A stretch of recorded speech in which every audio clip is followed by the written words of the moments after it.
Arestado ang isang Pinay matapos mahulihan ng higit 3 kilo ng hinihinalang cocaine sa Ninoy Aquino International Airport o NAIA.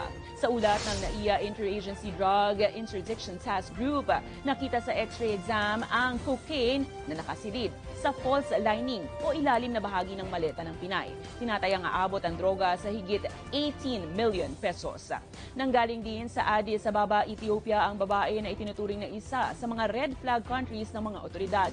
Depensa naman ng Pinay, hindi raw niya alam na may nakasiksik sa kanyang maleta at sinabing napag-utusan lang siya ng kanyang nakakilala sa social media na iuwi ito sa Pilipinas. Kapalit ang 100,000 pesos na sweldo.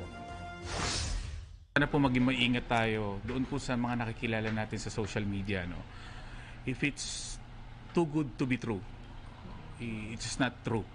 Kung kayo po ipangangakuan ng mga malaking halaga kapalit po ng pagta-travel, ay mag-isip-isip po tayo.